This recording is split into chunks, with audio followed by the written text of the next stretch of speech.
Bonjour ou bonsoir plutôt. Dans cette vidéo astrologique, je vais aborder le sujet de la nouvelle lune du 9 février cette année qui se déroule dans le signe du Verseau. Vous connaissez la planète maître, c'est Uranus, la planète de la rébellion, de la modernité, de tout changement brusque, soudain,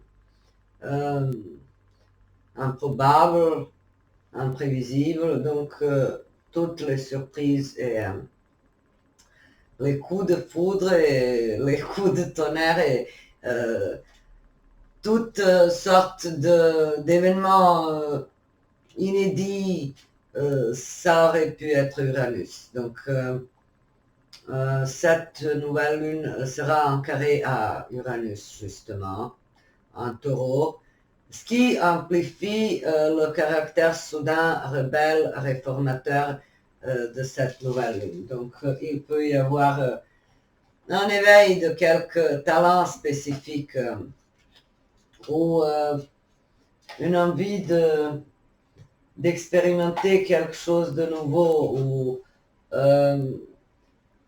quelques nouvelles pistes à explorer, que ce soit dans le domaine privé, professionnel ou dans un domaine spécifique. Le carré de nouvelle lune à Uranus représente la libération et la nouveauté. Et le détachement de l'ancien, du vieux, de tout ce qui est conservateur, traditionnel, étouffant, phagocytant. Donc Uranus annonce un grand souffle de liberté et de changement. Ensuite, à part ce carré, on a d'autres aspects. Je regarde. Mercure sur 6 degrés Verseau, Vénus 20 degrés Capricorne, Mars 26 degrés Capricorne, Jupiter 8 degrés Taureau, Saturne 7 Poisson, Uranus 19 Taureau, Neptune 26 Poisson, Pluton 0 degré Verseau. Mercure donc en carré à Jupiter et on a Vénus Mars en conjonction, un peu large mais ça peut être pris en compte quand même. Jupiter sextile Saturne et Mars sextile Neptune.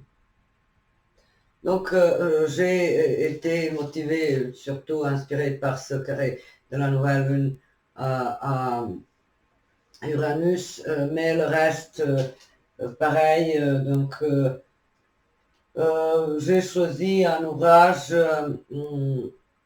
cinématographique, peut-être vous connaissez, peut-être non, mais sûrement le personnage principal, vous en avez entendu parler. Donc j'ai choisi le film qui décrit la vie, donc un ouvrage quasiment biographique de la vie de Vincent van Gogh, un peintre célèbre néerlandais, qui est né le 30 mars 1853 et mort à Auvers-sur-Oise le 29 juillet 1890. Donc un peintre, un génie, apparemment en avance sur son époque, quelqu'un qui a marqué l'art du 19e siècle, notamment par sa vie et son dévouement total à l'art. Donc ces carrés de lune, soleil à Uranus, c'est un peu ce style de vie. Donc forcément on ne sera pas tous comme Van Gogh pendant la nouvelle lune, mais il peut y avoir des épisodes similaires, vous voyez. Ou comportement excentrique, ou jugé trop moderne, ou trop rebelle, ou tout simplement notre propre sensation d'inadaptation par rapport à l'entourage. Donc, le film, le réalisateur, le film a le titre Eternity's Gate, Julien Schnabel, et William Dafoe, c'est l'acteur principal. Et je trouve qu'il incarne à merveille Vincent Van Gogh et que le personnage de ce peintre génial a été très bien démontré grâce à l'art et au talent de William Dafoe. Donc, c'est un film qui traite les sujets plus ou moins universels. L'art, l'éternité, l'amour fraternel, l'amitié et l'avenir. L'avenir qui reste quelque part blotti et qui nous attend parce qu'on sera toujours vivant tant qu'il y a des gens qui évoquent le souvenir de nous, qui se souviennent de nos ouvrages ou de notre personnalité ou de nos dons ou de nos actes de bonté, de générosité. Vous voyez, donc tous ces sujets pourraient aussi être représentés par Uranus. Donc l'avenir, la perception de l'art, le sort parfois tragique de l'artiste et de chaque personne d'ailleurs qui a un côté moderne et qui dépasse les limites et le marasme de son quartier, de sa ville. Vous voyez, donc on a la tendance à juger souvent les personnes qui se démarquent par une spécificité. Et de nos jours, on appelle ça discrimination. Et, disons, de nos jours, Uranus pourrait aussi symboliser les personnes marginalisées, en quelque sorte. Les gens qui ne veulent pas rentrer dans le moule. Bref, le destin de toute personne intelligente et sensible à la fois est souvent très dur. Vous voyez de quoi je parle. Donc, il peut y avoir le reproche, le mépris de la part des gens autour qui font partie d'un troupeau et qui vivent souvent en groupe pour se sentir plus fort, etc. Alors que les artistes sont des êtres sensibles qui ont besoin d'une activité qui les fait transcender la réalité et qui les élève en dessus de la sphère purement banale et tangible. Donc, Vincent Van Gogh, dans ce film, est décrit comme un peintre parfois instable psychologiquement, mentalement, parce qu'on a des situations où il jette les pierres sur un professeur et les élèves qui sont venus lui rendre visite et voir comment il fait ses peintures et tout. Donc, un personnage qui souffre apparemment du fait qu'il possède des dons spécifiques. Et j'ai remarqué ça, ce n'est pas un cliché, ce n'est pas une banalité. Souvent, quand on est très doué pour quelque chose et quand on ressort, quand on ne rentre pas dans la médiocrité, on a d'autres défauts ou on a d'autres situations plus ou moins qui nous fragilisent et souvent nous rendent une cible facile et comme un souffre-douleur en quelque sorte.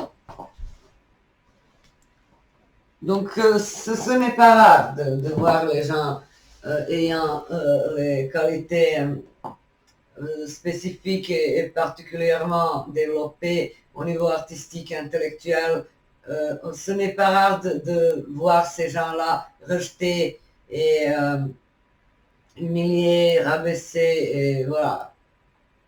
Ça aussi, ça fait partie symboliquement de ce carré Soleil-Lune en Verseau, carré Uranus en Taureau. Vous voyez donc le milieu symbolisé par Taureau rejette et ne veut pas de ces gens, disons, spécifiquement doués et originaux. Donc, un génie, ça fait mal, selon moi, parce que ça rappelle la société de son côté défaillant, de ses faiblesses, de son incompétence. Ça rappelle les autres combien ils sont nuls. Et vous voyez, donc, et le génie se rend compte et inconsciemment, il envoie forcément des ondes de mépris envers ses moutons et les moutons réagissent à leur façon en le rejetant. Donc, il y a un combat et conscient ou inconscient et c'est le prix à payer quand on a des talents artistiques. Et donc, le film raconte les dernières années de sa vie et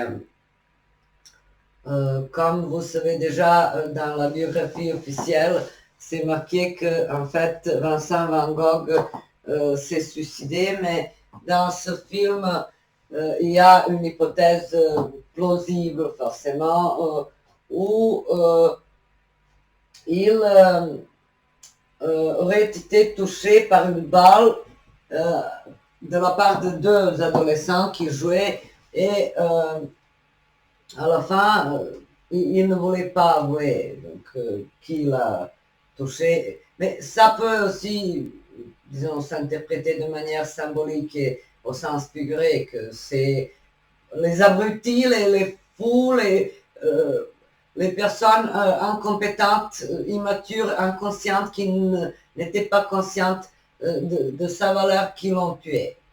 C'est le sort tragique apparemment des génies. Vous voyez, la foule a besoin de traquer les génies pour ne pas se sentir inférieur et ne pas se sentir aussi nul et aussi inutile. Donc, par rapport aux pensées importantes et les idées transmises dans ce film, c'est surtout l'essence de l'art, quand il dit qu'il peint pour ressentir l'univers autour de lui en totalité et son propre univers intérieur. Ensuite, quand il dit qu'il ne faut pas se limiter à contempler un paysage présenté sur le tableau, mais voir l'éternité derrière ce paysage. En fait, et puis son amour éternel, éternel forcément, l'amour fraternel n'a pas de limite et de frontières.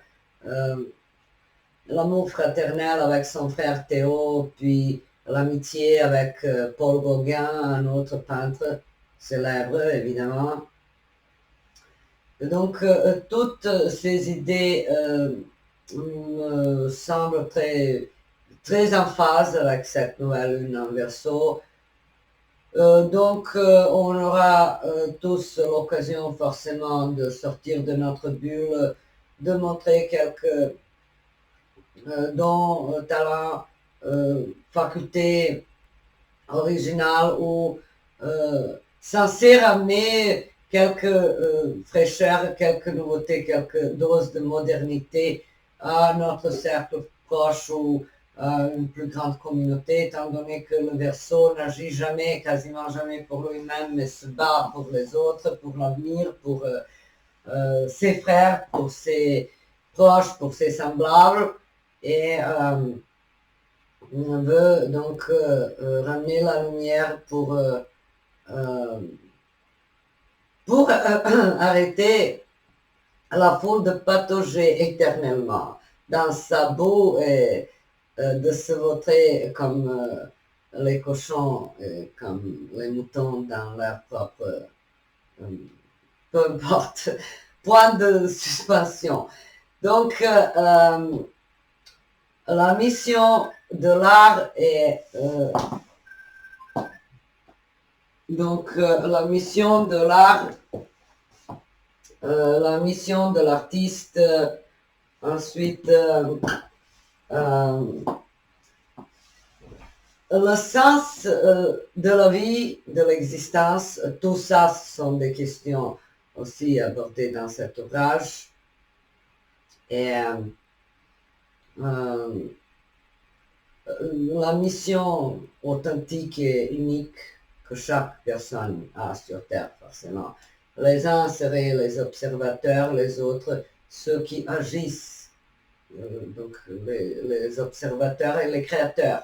Vous voyez, les uns sans les autres, ça ne donne pas grand-chose. Donc, tout le monde qui crée a besoin d'un public. Et puis, ça dépend apparemment de l'ouverture de l'esprit et de l'époque.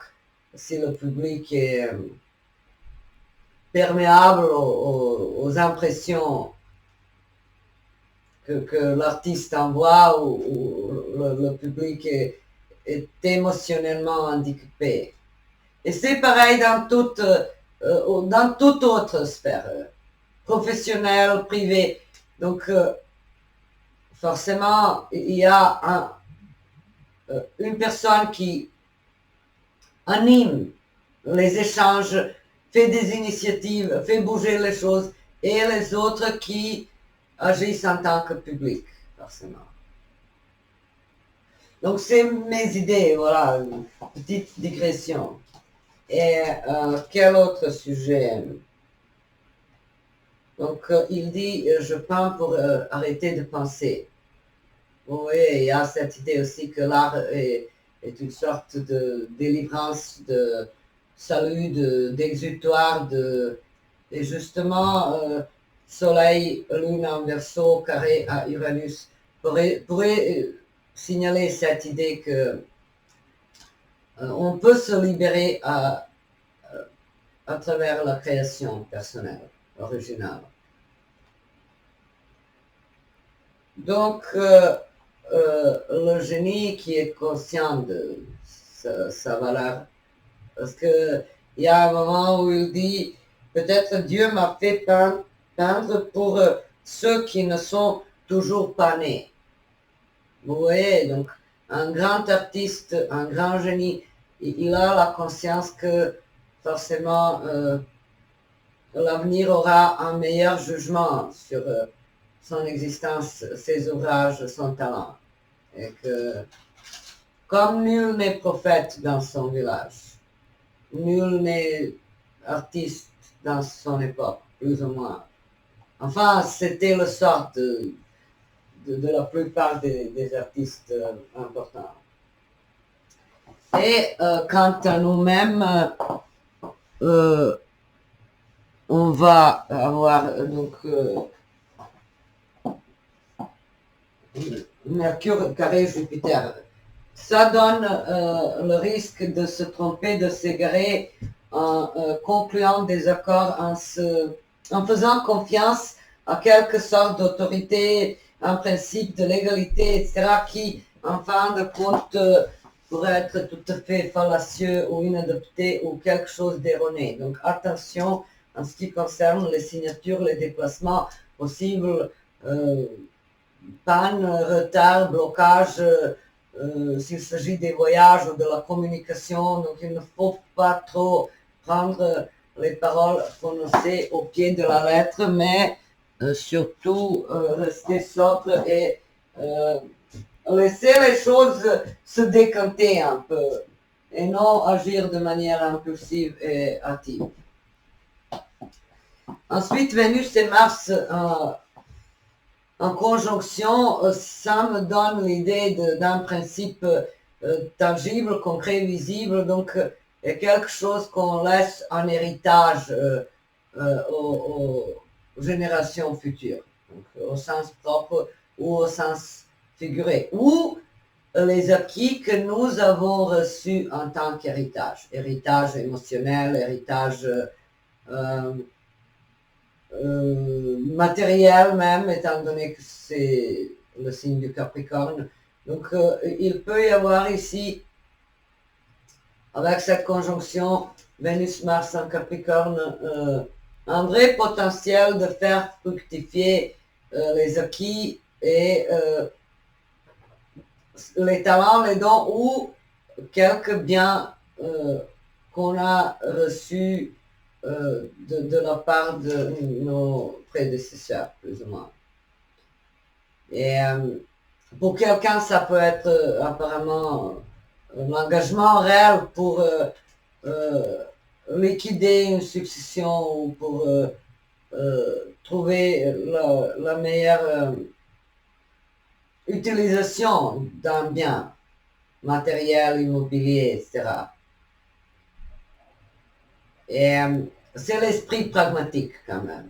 Donc Mars en Capricorne, il est exalté dans ce signe, il est très fort. C'est le symbole de l'action bien ciblée et concrète, des ambitions solides, réalistes.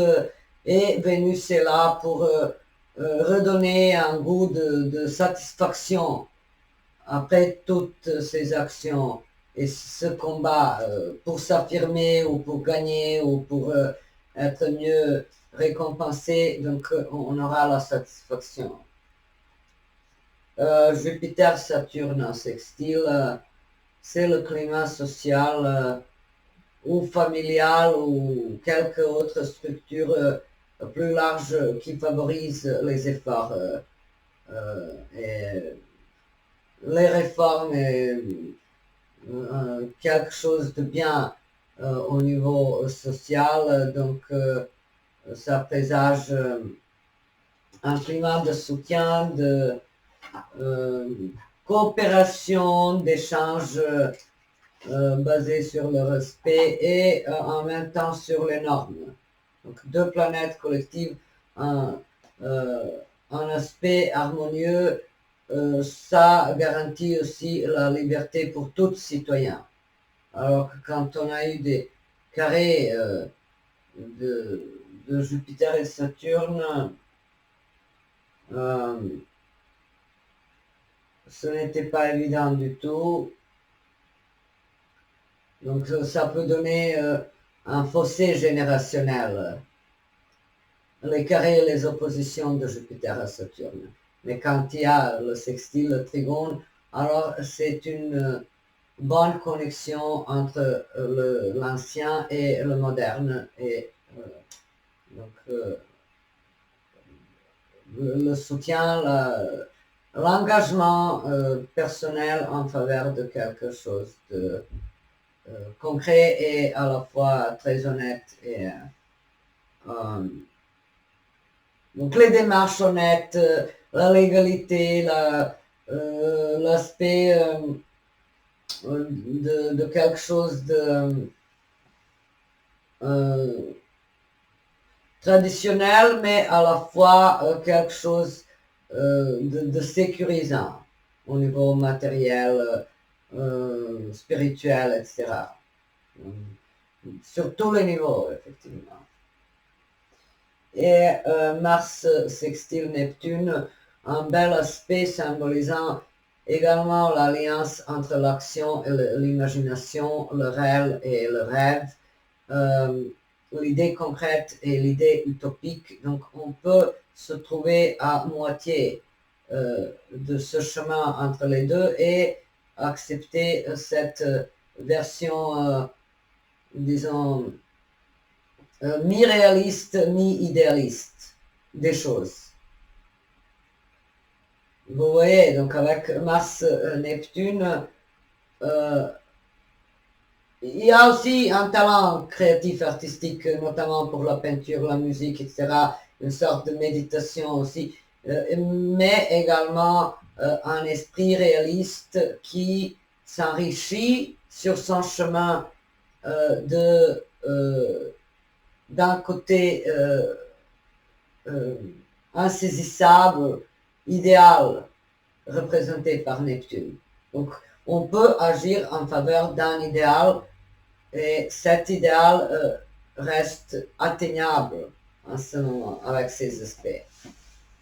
Donc, j'en déduis que le climat de cette nouvelle lune favorise la libération, l'authenticité, l'originalité personnelle. Donc, n'ayez pas peur de tourner le dos à tous ceux qui briment votre expression personnelle et unique et qui vous rabaissent consciemment ou inconsciemment ou vous mettent dans un moule que vous ne reconnaissez pas en tant que votre habitus, en tant que votre environnement naturel. Donc, ne cherchez pas à plaire aux foules, mais restez authentique, restez vous-même, restez tel que vous êtes, parce que de toute façon, le vrai amour, c'est aimer quelqu'un tel qu'il est. C'est l'essence de l'amour, et non seulement aimer un côté d'une personne. Et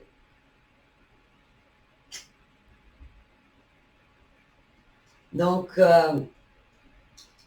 je déduis que ça va être une période où il faut laisser éclore les nouvelles idées, mettre en place de nouveaux projets qui visent surtout notre autonomie, indépendance et notre soif d'apprendre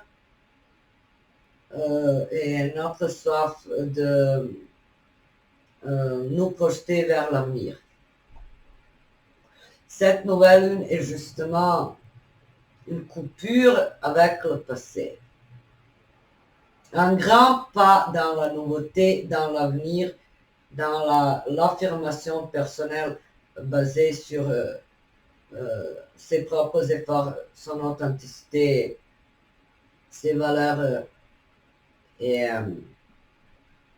voilà, j'espère que je vous ai tout dit. Je vous souhaite une belle et douce nouvelle lune dans le signe du Verseau et je vous dis à très bientôt.